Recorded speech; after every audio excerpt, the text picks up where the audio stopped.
Welcome back to the deep dive. This is the place where we really try to go beyond just summarizing Right, sources. we're extracting the vital stuff, the actionable knowledge. Exactly. We're looking for that, well, that ultimate intellectual shortcut. You need to be seriously well informed. And today, we're really tackling the ultimate optimization problem. I mean, it's a big one, It is. Our listener has shared this whole stack of sources detailing ancient practices, but they're all framed around one fundamental question. which is how do you maximize speed? How do you maximize efficiency on the path to Nirvana? And crucially, how do you avoid any wasted time along the way?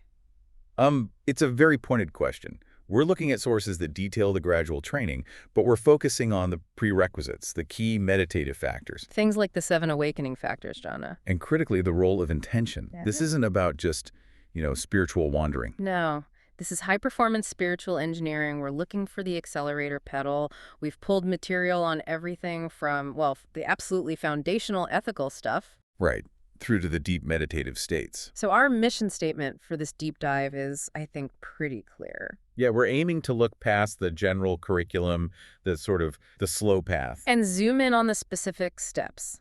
The efficient, non-negotiable prerequisites for reaching that supreme sanctuary of extinguishment as fast as humanly possible. And because it's the modern age, we have to connect it.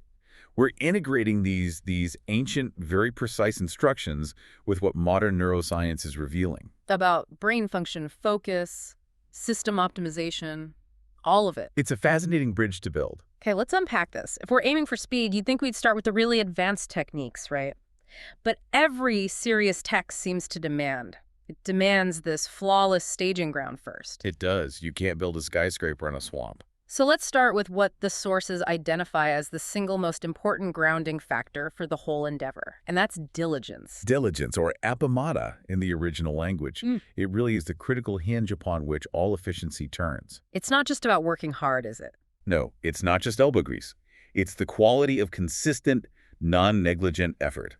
It's the bedrock for everything else. So how does that work? What does it actually ground? Well, one text is incredibly clear about this. It says that when a practitioner is grounded in this one thing, diligence, then the 5 spiritual faculties. Okay, that's faith, energy, mindfulness, immersion, and wisdom. Exactly. When you have diligence, those faculties become fully developed. Without it, they don't mature. I'm seeing this as the fuel efficiency rating of the entire spiritual system. That's a great metaphor. If you lack diligence, every hour you spend meditating is basically wasted energy. The tools themselves, the faculties, never get sharp. Precisely. The practice is explicitly for the energetic.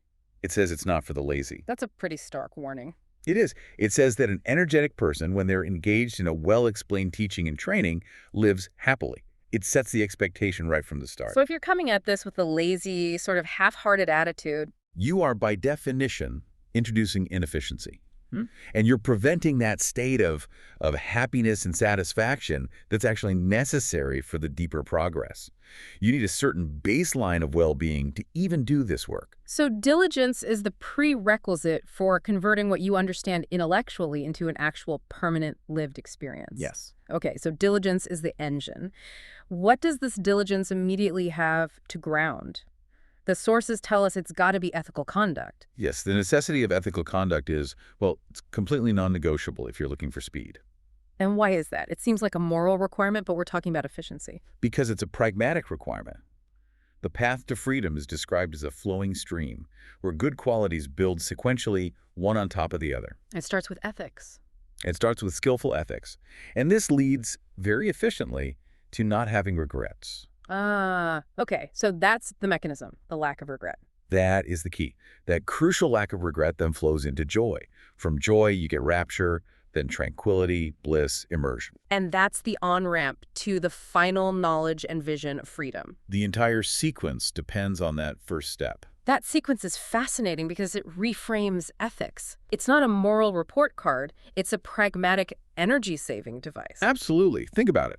If you adhere to, say, the 5 precepts, you're not killing, stealing, engaging in misconduct, lying, or consuming intoxicants. What are you doing? You are systematically eliminating the internal friction, the static caused by guilt and remorse. You're creating the necessary tranquility for the mind to settle. Exactly. The ethical foundation is called the starting point and foundation, and I love this phrase, the mother at the head of all good things. That's powerful. If your mind is constantly worried about consequences or going over past bad deeds or anxious about future regrets, you have just introduced chaos and noise into the system.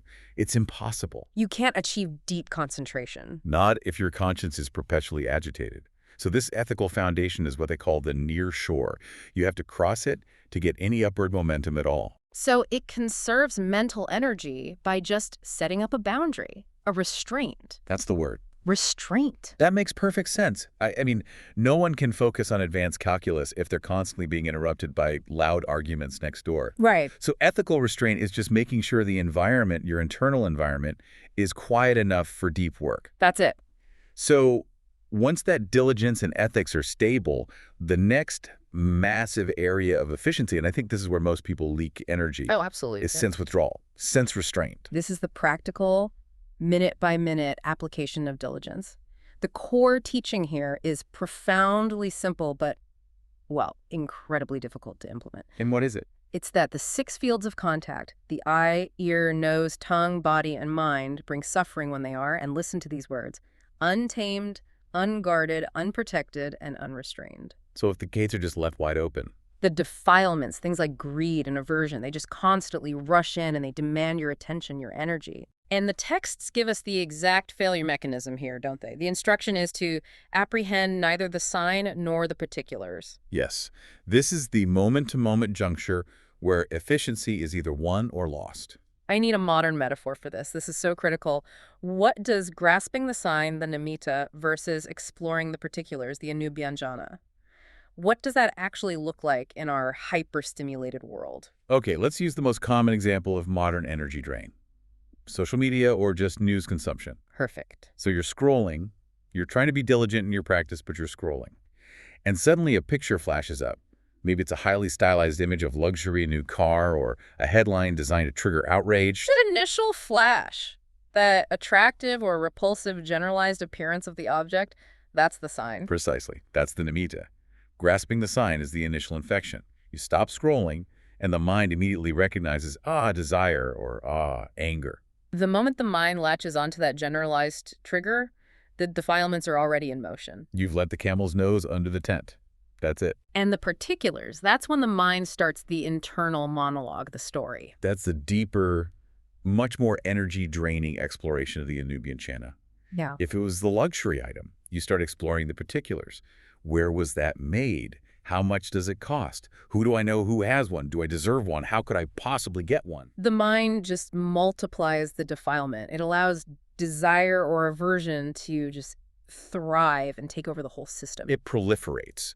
So to practice sense restraint efficiently, you have to intercept the process before you even grasp the general sign. So you see it. And you just recognize the sensory input as a neutral event. You just let it pass. You prevent the mind from entering that expensive proliferating loop of particulars. That interception requires, a tremendous amount of mental strength. It does. And this brings us back to this fascinating paradox you mentioned. The text suggests that to achieve the perfection of sense restraint, you need the stabilizing power of jhana, of deep absorption. Yet other sources imply that jhana requires spending a lot of time working on sense restraint before it can be perfected. It's the ultimate chicken and egg problem, isn't it? It is. So what does that mean for efficiency? It illustrates that the path to nirvana isn't a straight line. It's a cyclical refinement. It's an upward spiral. So you can't just wait until you've mastered jhana to start trying to restrain your senses. Absolutely not. You start with the basic diligence and the ethical restraint we just talked about. That creates just enough calm. It's often called access concentration. And this basic calm is the fuel that allows you to practice more thorough restraint. So the initial imperfect effort yields a small amount of calm. Right. Which then makes the next effort at restraint a little bit easier. Which yields a little bit more calm, and so on. It's a positive feedback loop that accelerates momentum over time. It is the exponential growth model of the path.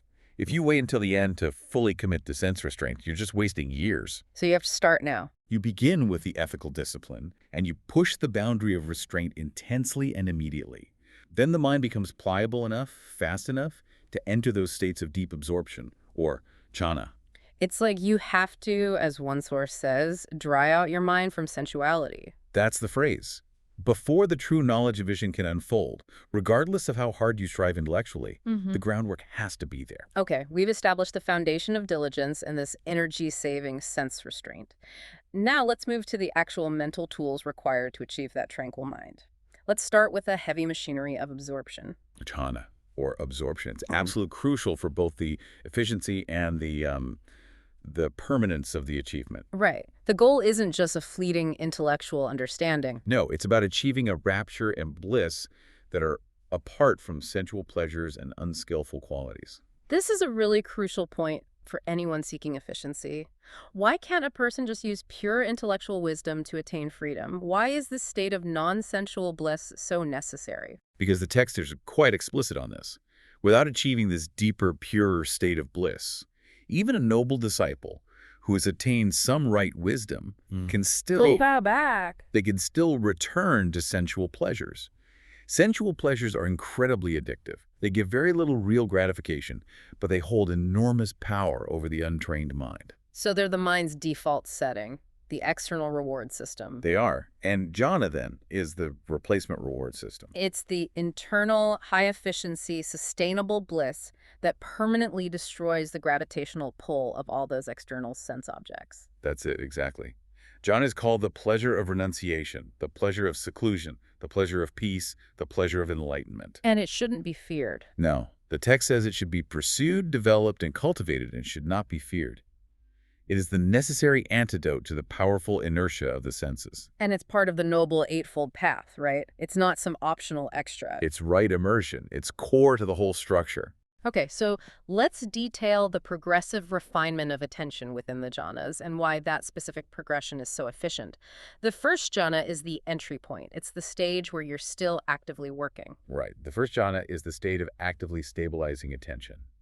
It involves vitakka, that's applied attention, and vikara, which is sustained attention. Okay, so vitakka is like repeatedly placing the mind on the object. Like constantly nudging a marble to stay in the center of a bowl. And vikara is keeping it there, noticing and resisting distraction as it comes up. Exactly. And this active stabilization is what creates the rapture, piti, and the bliss, sukha, which then leads to the unification of mind, kagapatita.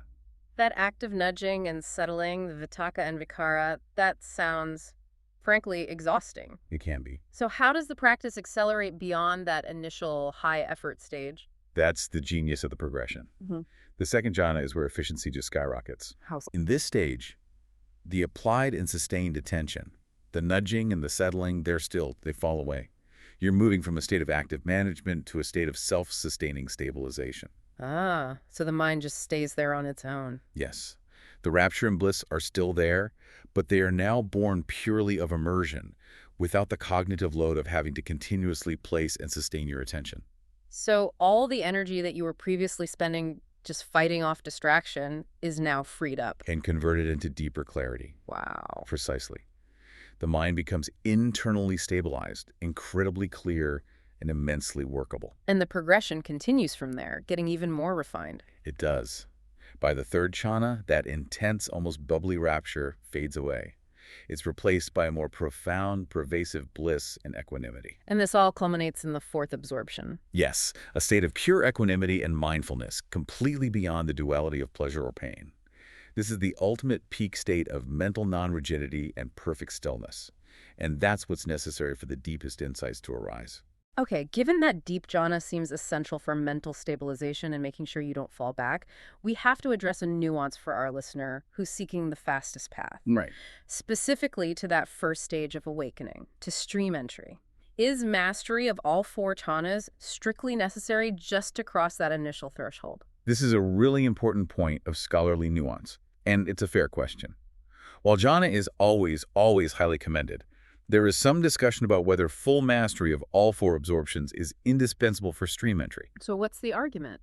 Well, some arguments suggest that having the spiritual faculty of samadhi, of concentration, does not straightforwardly equate to having mastered all four absorptions for hours on end. So you need a high degree of concentration, unification, and purity, a mind that's described as purified, bright, flawless, rid of corruptions, pliable, workable, steady, and imperturbable, but maybe not the sustained hours-long absorption states for that initial insight to break through. That's the idea.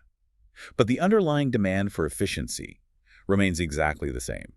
The full relinquishment of sensual desire. That's the gate you have to pass through. So it doesn't matter how you get there, you just have to get there. Whether you achieve that by brief but very intense moments of absorption, or by the long-term mastery of all four jhanas, the effort to achieve profound concentration is still required.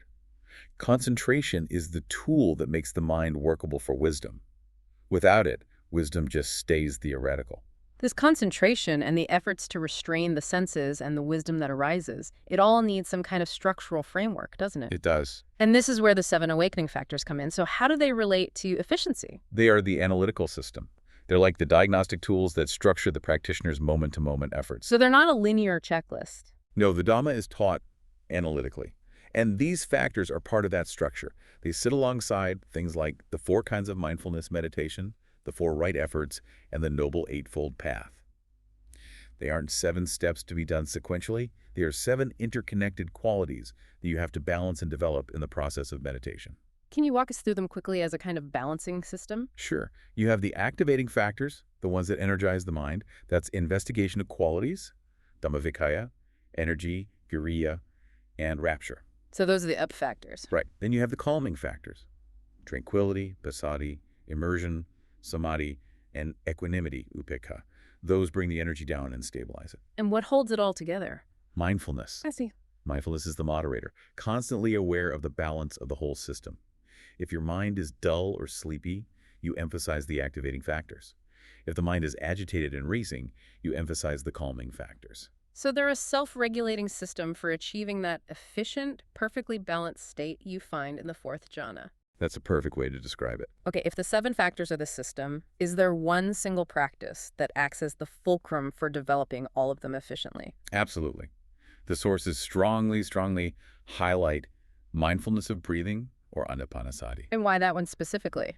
It's described as very fruitful and beneficial, and when it's developed correctly, it fulfills the 4 kinds of mindfulness meditation all by itself. It's the complete training ground in one practice. Tell us about the techniques specified in the sources. It seems very clinical and precise. It is.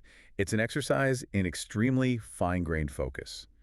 The practitioner trains themselves to discern breathing in long or short, to be sensitive to the entire body of the breath, I mean, this is the critical part. and to stilling physical processes. This precision allows the practitioner to monitor the grossest forms of mental proliferation. The breath is the first conditioned element that changes with your thoughts and emotions. So if I can control the pace and quality of my breath, You are directly controlling the grosser aspects of your mind and body. which in turn feeds directly into the calming factors of the 7 factors. Precisely.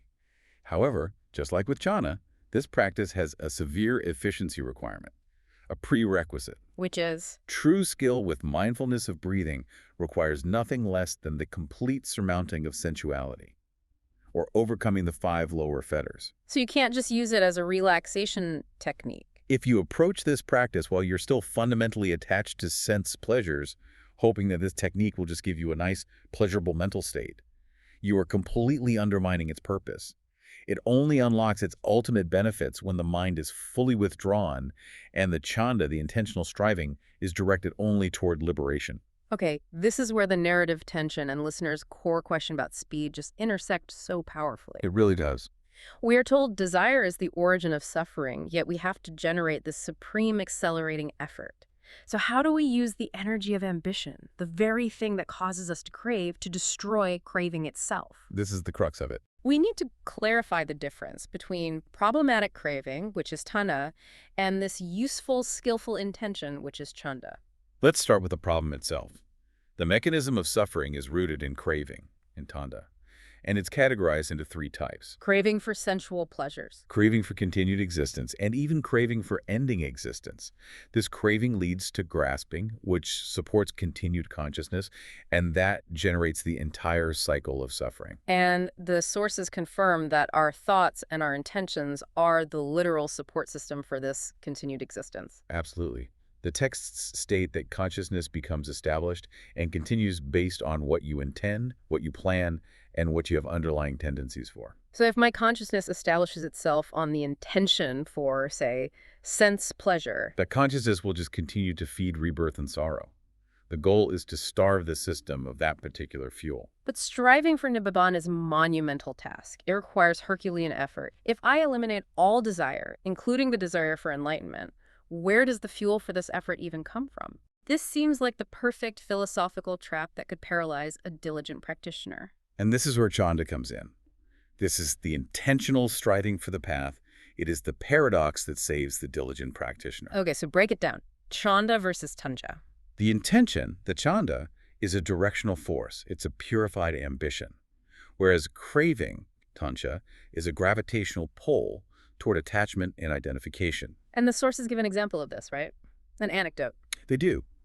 A practitioner hears that another monastic has achieved freedom, and he thinks to himself, oh, when will I too realize the undefiled freedom of mind and freedom by wisdom in this very life? That thought, that burning aspiration, that focused ambition, that's the chanda. Yes, it relies on a strong directed desire, but crucially that desire is used to destroy the wrong kind of desire. That aspiring thought, focusing on cessation and freedom, is the leverage that allows them to give up the self-perpetuating worldly craving. So for the listener who's looking for maximum acceleration, this means they need to cultivate an intense, almost overwhelming yearning for the ultimate goal. Yes, an absolute passion for it. But they have to ensure that yearning is somehow divorced from the identity of the self that is doing the yearning. Precisely. The essential practice is harnessing the raw intensity of your ambition and redirecting it toward the goal of cessation. You focus your energy on seeing the drawbacks of the very things that fuel worldly grasping. So you look at the pleasure and see the hook inside it. You concentrate on the drawbacks. Seeing that everything pleasant is actually impermanent, it's a form of suffering, it's dangerous. And when you see that clearly, the craving for those things it ceases. And when craving ceases, grasping ceases. And the entire mass of suffering ceases instantly. The chanda for freedom fuels the wisdom necessary to see the impermanence of the objects of tancha. This is the difference between slow, plodding progress and that instantaneous acceleration. The sources use that powerful analogy, don't they? The difference between a person who is sunk low and sinks lower. Versus one who is a fine thoroughbred. The fine thoroughbred is the embodiment of efficiency. They hear about suffering, maybe the death of a friend, the inevitability of pain, and they are immediately moved to act and strive effectively. There's no delay. They don't need years of prolonged reflection. No, they realize the ultimate truth with penetrating wisdom and they act on it instantly. Their diligence is instantaneous and profound because their predictive model of reality is already refined enough to accept the truth of impermanence without resistance. So the moment of realization, the final, fast, efficient achievement, it's defined by this direct knowledge. What does that direct knowledge actually entail for the fast practitioner? It is knowledge developed by serenity and discernment working together. It requires systematically seeing the 5 aggregates, form, feeling, perception, choices, and consciousness as what they truly are. Impermanent suffering and not self. Over and over until it sinks in. And you must understand all 3 forms of suffering, not just the obvious physical pain. Okay, what are the other 2? There's the suffering inherent in painful feeling, which is obvious. But then there's the suffering inherent in conditions, the fact that everything pleasant is subject to change and will eventually end. And the third? The suffering inherent in perishing. The very nature of conditioned existence is decay. So speed isn't found in a specific meditation posture or a secret technique. It's in the thoroughness and the intensity of the intention, the chanda, applied to developing this wisdom. Leading to the instantaneous realization of impermanence across all levels of your existence. The moment you truly see the aggregates as they are impermanent and suffering, the mind becomes dispassionate. And is freed by non-grasping. This realization, driven by that purified, intense intention, is the ultimate fastest achievement. Okay, now we have to cross the bridge into the modern science of performance optimization. Right. It turns out that all this ancient focus on diligence, focused immersion, and sense restraint isn't just good philosophy. It is literally optimizing our most complex biological machine, the brain. It is. Let's start with the immediate, measurable changes to our fundamental attention networks. Okay, so the intense internal effort that's required for things like jhana and sense restraint is literally rewriting the brain's functional connectivity. Neuroimaging studies show that meditation practice is consistently associated with 2 major shifts. And they correlate perfectly with the efficiency goals we've been talking about. Perfectly. The first is dialing down the unproductive chatter, the noise. the internal monologue. Yes. We observe a reduction of activity in what's called the default mode network, or DMN. And the DMN is? Think of the DMN as all the background applications running on your smartphone, draining the battery. Yeah. When it's highly active, you are lost in thought. You're ruminating on the past, worrying about the future, engaging in eye-making and mind-making. And this mind-wandering consumes vast amounts of mental energy. A huge amount. And DMN reduction is often observed as a trait effect, a lasting baseline change in the long-term practitioner. It indicates just reduced psychological noise day in and day out. That is pure energy conservation. You're just freeing up cognitive bandwidth. So where does that bandwidth get redirected? It gets redirected to the Central Executive Network, or CEN. And what's that? The CEN is the hardware responsible for focus, for working memory, and for goal-directed cognitive control. We see that practice increases activity here. And that's a state effect, right? It happens while you're meditating. Exactly. It's usually observed as a state effect. It's boosted while you're actively meditating, which allows for that stable, unified focus required for jhana. The efficient practitioner is learning to suppress the expensive DMN chatter and dedicate all resources to the high-demand tasks of the CEN. So if the ancient masters sought tranquility and a unified mind, modern science is showing us they were physically building the neural architecture for enhanced focus and reduced internal energy drain. That's a perfect summary. But let's go back to the most fundamental practice we identified, mindfulness of breathing. How does that exercise in stilling physical processes translate into a measurable biological advantage? It taps directly into the body's ultimate regulatory system, the autonomic nervous system. Okay. Intentionally slowing and pacing your breath is the most direct way known to activate the parasympathetic nervous system, the rest and digest mode. And this activation improves what's called vagal tone.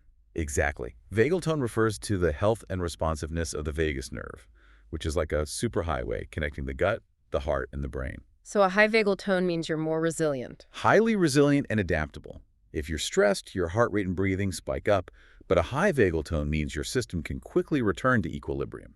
It can calm itself down fast. And that rapid return to tranquility is the physiological mirror of the mental tranquility, the passaddhi, that's required for jhana. It is. If the body's still agitated and in fight or flight, the mind will struggle to unify. It's almost impossible. So improving vagal tone is physical prep work for efficient mental absorption. And the brain region that links this internal body state to our cognitive control. That's the insula, right? The insula is the key hub here. Intentional, paced breathing correlates very strongly with increased activity in the insula. And the insula's job is? The insula is the seat of interoception, your awareness of your internal bodily states.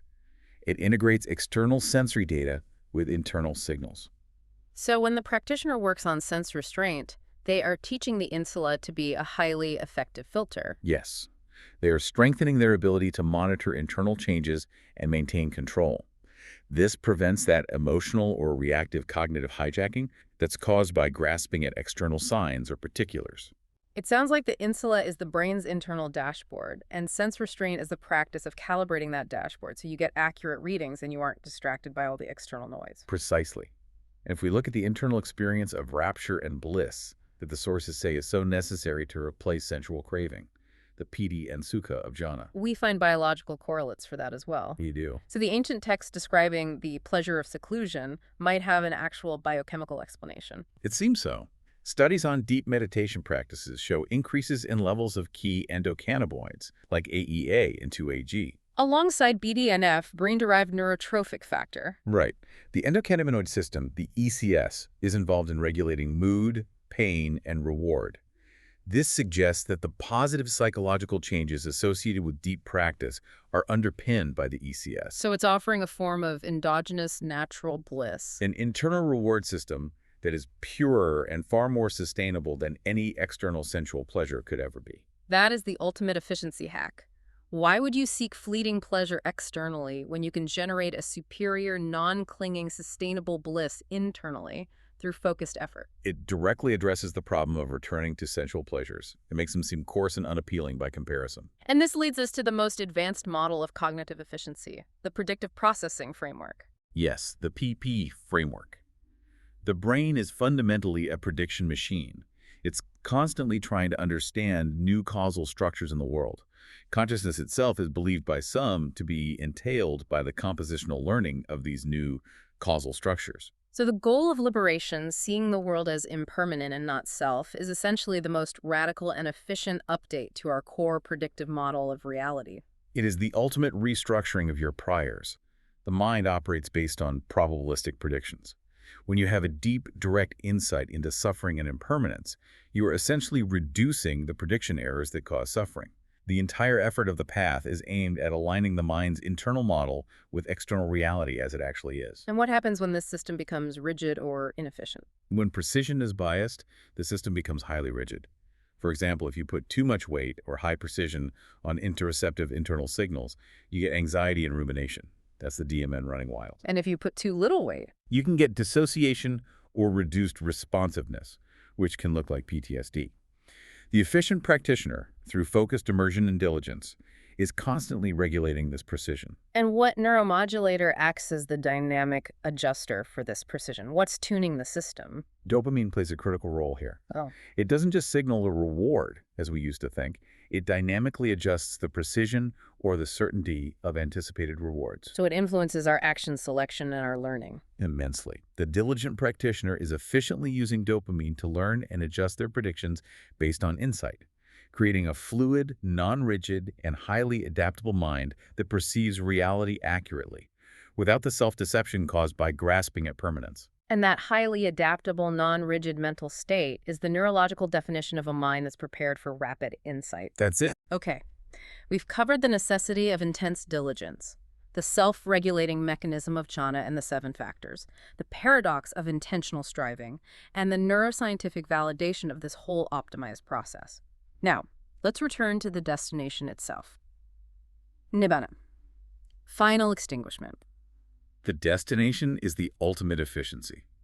It is defined as the cessation of perception and feeling, the stilling of all activities, the letting go of all attachments, and critically, the ending of craving. It is the ultimate release from the entire mechanism of suffering that we've just detailed. The final release. And the realization itself is marked by an absolute final knowledge. It's the ultimate proof of concept that the mission is complete. Yes, a statement of irrefutable achievement.